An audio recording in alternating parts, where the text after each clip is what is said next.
Webs We Weave podcast. I am your host, Ryan Mckern. Sit back and dwell in the darkness, mon ami. And thank you for joining me in the wicked webs we weave.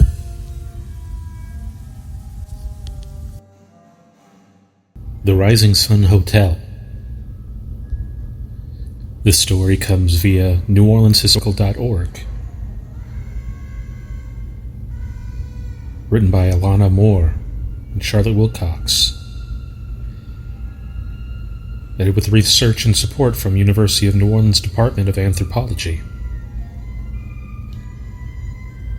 Many visitors of New Orleans are familiar with the song The House of the Rising Sun, made popular by the English band The Animals in 1967.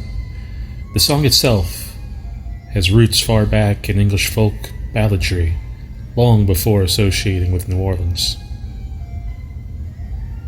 While many places in New Orleans have made claims to be the rising sun, archaeological investigators at 535 Conti Street, a place identified in documentary records, is the location of the Rising Sun Hotel in the 1820s. They have added just a bit more information to the debate over the origins of the New Orleans variation of the song.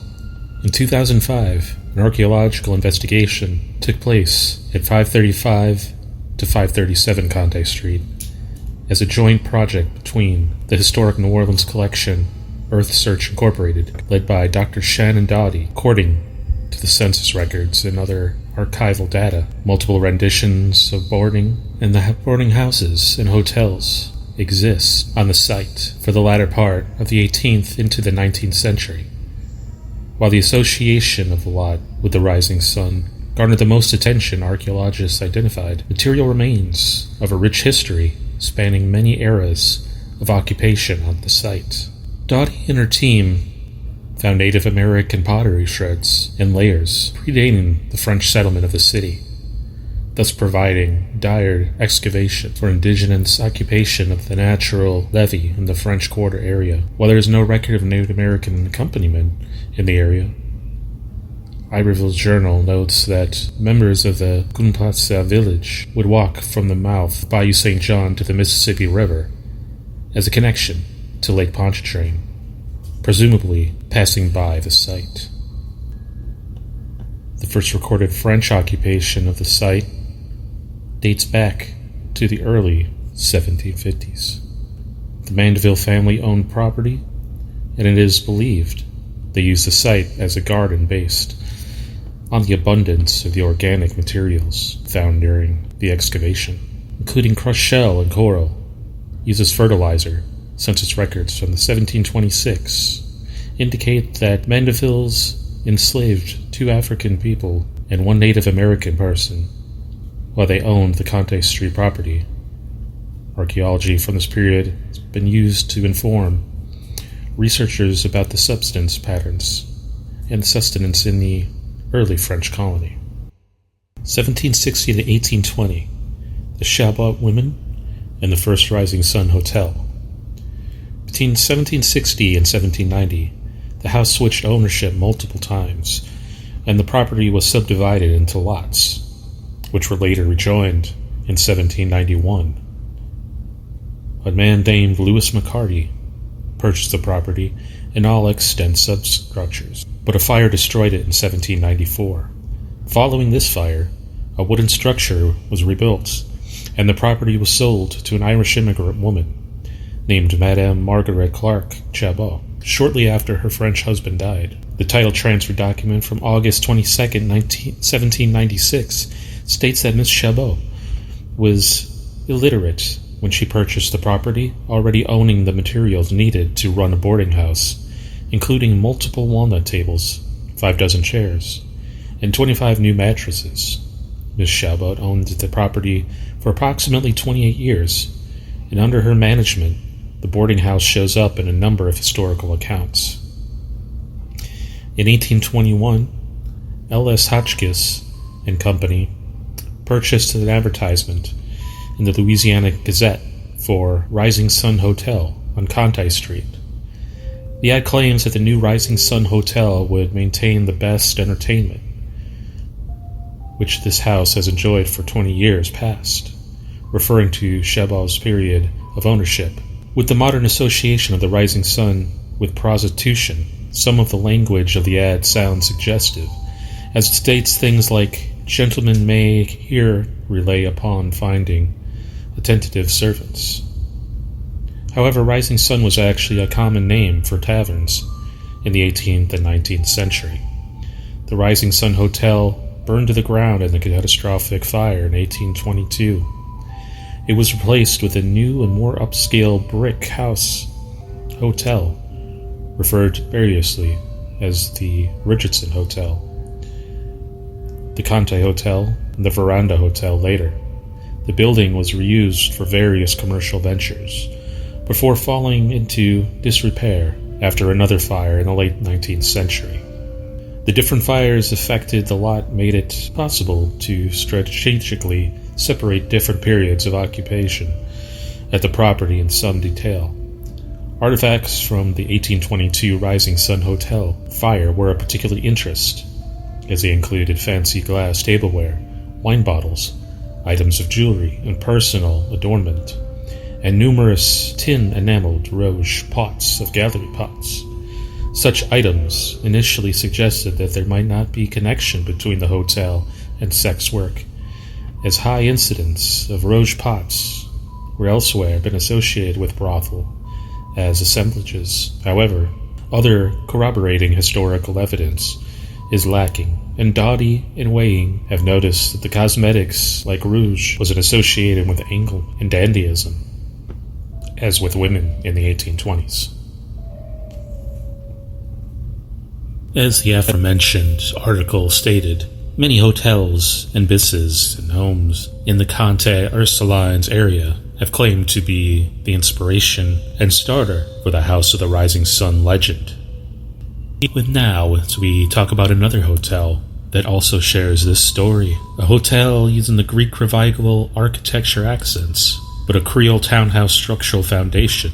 There are not many hotels who can offer the same French Quarter-esque flair of the Hotel Villa Convento, located on the historic Ursulines Avenue, is only a matter of a few blocks from Jackson Square and St. Louis Cathedral. Just steps from the hotel itself is the Ursuline Convent. For more information on the Ursuline Convent, including the vampire tales, please see my previous episodes of the Webs Wee Wee podcast. The oldest structure on the west side of the Mississippi River would be the Ursulines Convent, and this hotel is reportedly the property of the infamous House of the Rising Sun. In recent speculation, perhaps the House of the Rising Sun was not just one fellow, but a company with various properties. Staying the night at Hotel Convento in this haunted hotel certainly holds promise for thrill seekers, having to have their own paranormal experience. As for what might actually happen to you during your stay at the hotel, remains to be seen. The history of the Hotel Villa Convento, the history from the faithful. In its original form, the plot of land which is now the Hotel Villa Convento once belonged to the Ursulines. The nuns had arrived early in French colonization period, though they had been second choice for Sieur Bienville, New Orleans founder. The nuns he had wanted weren't available, but the Ursuline nuns came the good backing from the French king, and Bienville agreed. Though the Ursuline nuns were greatly loved within the city, they were unable to hold on to all of the original land in 1805. They partitioned some of it, and the Hotel Villa Convento's plot of land was sold. The Hotel Villa Convento stands now, passed between many hands after the Ursuline nuns sold it off, but it eventually found itself in the grip of a Frenchman named Jean-Baptiste Boifer. The townhouse Boifer built around the year of 1803 is the same structure that stands on the location today. For a period of time, the home remained in the Boifer hands, but when Jean-Baptiste Boifer died 10 years later, his widow sold off the property once again. This time, Octave Vort was the lucky recipient of the beautiful Creole townhouse, but he was unable to hold on to it for long, for he's lost the building during the period following the Civil War, in the midst of heavy depression, with the South's wealth depleted from the war. Life in New Orleans certainly became more turbulent. Gone were the days of wealth and endless fortune. The Union troops may have stormed in the Crescent City in 1862 and remained for the rest of the war. But there was no mistaking the New Orleans nosedive after the Civil War's conclusion. New Orleans, the most popular city in America, had failed to meet the prosperity of the former, antebellum self, and the further. The city sank more and became location of vice and sin. It is during this period that it is believed that the Hotel Villa had become a brothel. There is not much concrete evidence to say this with any sort of definition, but records do show that something must have been going on at 616 Ursulines Avenue during these years. And if this is true, it's safe to say that the 19th century bordellos in New Orleans were not only the nicest of places, but terrible, where women were beaten, men were sometimes killed and stripped of any of their personal belongings, and syphilis ran rampant. Pleasant it was not. Horrible conditions, terrible places. Soon enough the property once again was sold. In only 20-year period of the house, this lot exchanged ownership 2 more times. Pasquale Tomanina purchased the property in March of 1902, and the family residence until 1946. After 1946, the property of the Hotel Villa Convento was once more passed into new hands. By this time, it was not home to one single person. Called the Old Town, the property actually became a sort of rotating home for those who had no other places to stay while in New Orleans. The Old Town Villa's most famous guest?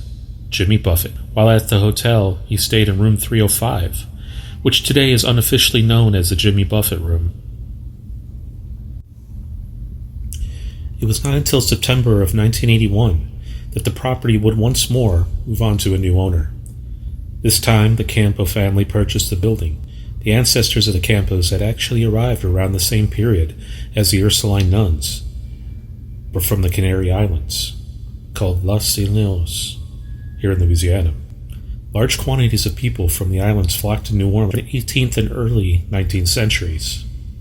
Some of their descendants, the modern-day Campos, purchased the property at 616 Ursulines Avenue and opened it as a hotel.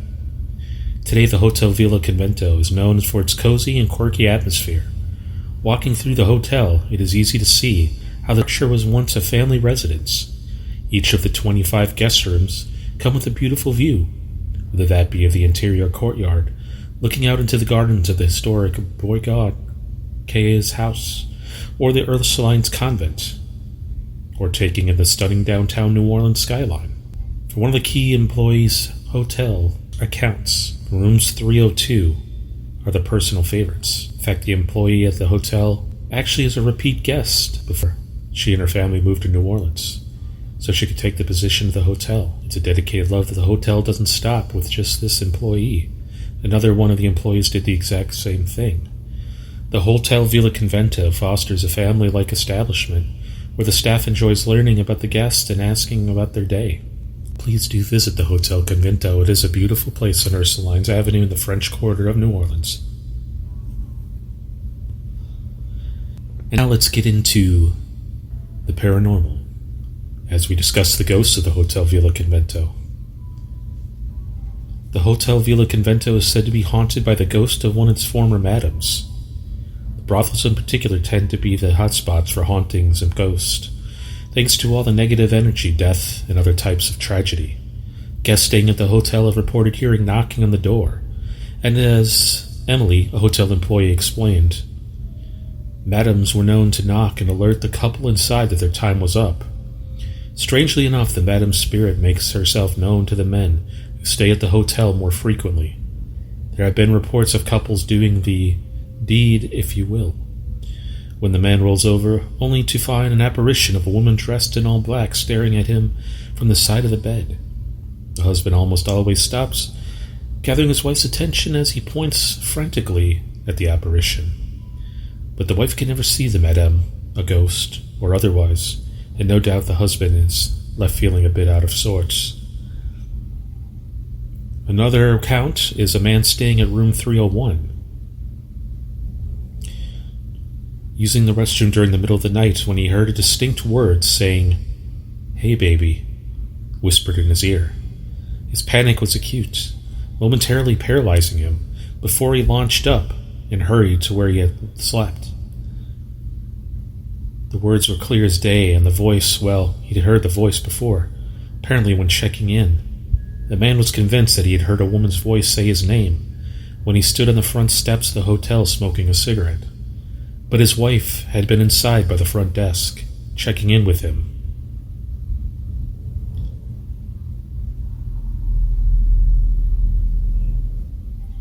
Haunted Room 209. It was clear during the tour of the Hotel Villa Convento that unlike many other hotels, where only one room is haunted, paranormal activity is known to occur in many of the various guest rooms at 616 Ursulines Avenue. In room 302, one woman reported that she actually saw an apparition manifest right before her own eyes. The particular guest was a yearly visitor at the hotel, the sort of guest who always come during the season and always requested the same room 302, with its beautiful view of the convent and Borgorkea's house, was undoubtedly her favorite. But one sighting of the ghost was an inexplicable spirit, and the woman refused to stay in room 302 ever again. In room 305, the Jimmy Buffett room, the traditional paranormal happenings have been known to occur, although certainly not to the same extent as many of the other suites. Personal belongings beginning to move around, unexplained noises in the ghostly world. The phenomenon is the norm. But one day room 305 proved, eerily enough, that even Emily, a 2-year employee of the hotel, decided to stop what she was doing and head downstairs. She'd gone upstairs to 305 to order a check for the hairdryer. It was a simple enough task, but the moment she stepped foot into the room, she began to feel as though someone was watching her. But although ghostly phenomenon has been reported in various guest rooms of the hotel, room 219 has been labeled the most haunted spot. During the hotel's boarding house days, during the mid-20th century, a man allegedly committed suicide in the tub of the room. There is little knowledge as to what caused the man to take his own life, but it's clear that something or someone is still haunting this room. Guests have told managers and staff that they have heard voices, personal belongings move about within the room, and one day, a guest staying in 209 actually explained that they had seen a white flag tied in the iron balcony, except that disembodied voices are never pinned to the living. The items are moved without rhyme or reason, and no one living to have claimed responsible for shifting things around, and that flag, dancing in the wind, was never actually there. Multiple stories, including the Madam's haunts and other guests, brothel workers, and an account of newlyweds claiming that they'd heard, and a couple staying in a room claimed to hear newlyweds next door making loud noises and ruckus. The next day at checkout, they asked the concierge about the newlyweds, to which she replied that the room next door was being under construction and no one was staying in the room at all. Contevilla is certainly a destination worth checking out the next time you are in New Orleans. I'd like to thank GhostCityTours.com for the research in this article and making this podcast. Thank you again for joining me in the darkness, mon ami. Warm yourselves by the proverbial fire, for in the next episode we will dive again into the historics of New Orleans and its haunted history. Once again, I'm your host, Ryan Mckern, and in the Crescent City, we always welcome you. And until I see you again, au revoir.